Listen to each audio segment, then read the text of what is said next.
Hola, ¿qué tal? ¿Cómo están, chicos? Hablo Omar Zaragoza de criptographo.com. Estamos aquí con Nadir Aparna.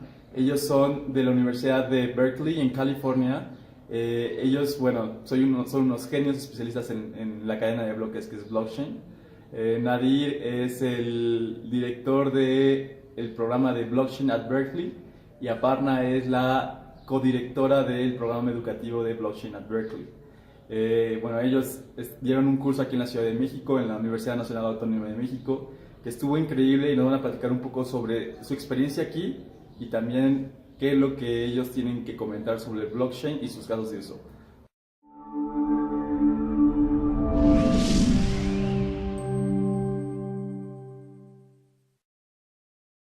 Okay, so thank you very much, guys, for the interview.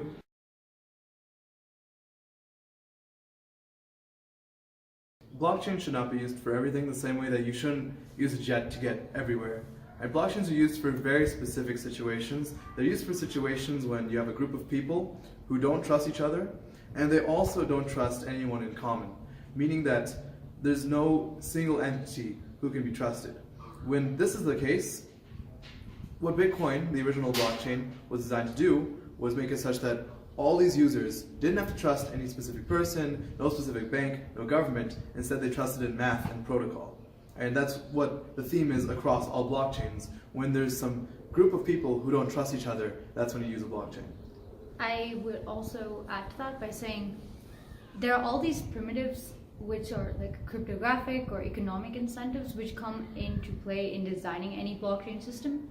So if you know what properties that you need for your specific use case, you can get around using a blockchain by designing any different form of technology that gives you those specific properties. Like blockchains come with lots of other flavors, like blockchains give you immutability. Maybe you don't need immutability for your use case, you just need integrity, in which case it doesn't make sense to use blockchains, it makes sense to use cryptography.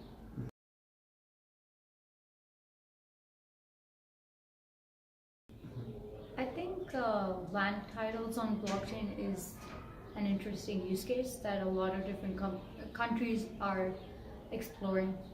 Okay. Yeah. I think one's interesting is decentralized file storage, which is essentially taking what's known as the cloud today and making it such that anyone can participate as a service, so that you don't have to trust just Amazon with your files, with not tampering with your files, not touching your files, not revealing your files. Instead, you can trust in this math and protocol to have those files be distributed in this decentralized way. Now, regular people who have giant servers can use this in order to build a decentralized file storage system. And on top of that, now you no longer need to just access one specific group or service that if they shut down, then there goes all your files. Instead, your peers will all have information about your files, and they can then share that with you. And it's interesting because the problem is actually very tricky to solve. There's a lot of research that's going into solving this problem.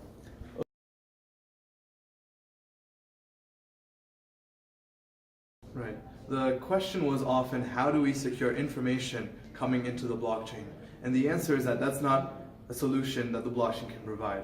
Because with the blockchain, you have some information that you need to verify.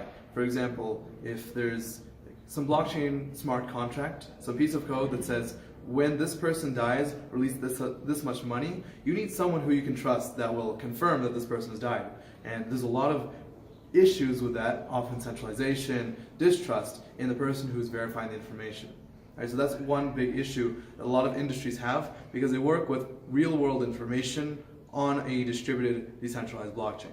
So the verification of information that's incoming is an issue with supply chain, with finance, with healthcare, insurance, IoT, right? Any blockchain IoT or any blockchain use case that tries to gain information from the outside. It's good at handling data, not good at analyzing or externally verifying data. Yeah.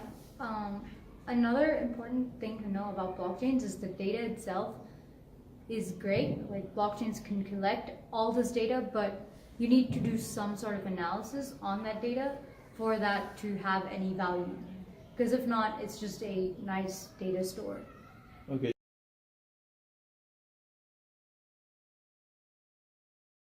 I would say, so first off, our course, the Blockchain at Berkeley Fundamentals course, the Blockchain at Berkeley Developers course.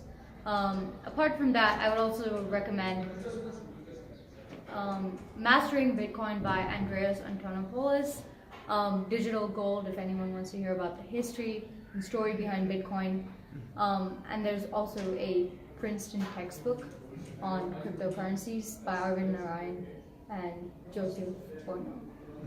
As for particularly Spanish-speaking resources, I'm not familiar myself, but I do know that if you're looking for information on where the space is right now, like trusted information by industry experts, you want to look at conference videos. There's a lot of conferences around the world that are academic focused. Those are the most important to make sure that you're not getting the hype, the news. Instead, you're getting real world information from the people who are developing the technology about what's going on. The biggest problem that you face in blockchain are people who think they know what's going on, who think they're experts, but actually don't know how blockchain works, don't know how blockchain started.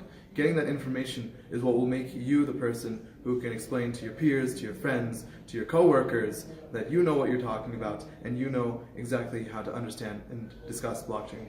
Okay. Thank you very much, guys, for your time, for your passion and your knowledge. Muchas gracias a ustedes por vernos y sigan conectados al criptógrafo.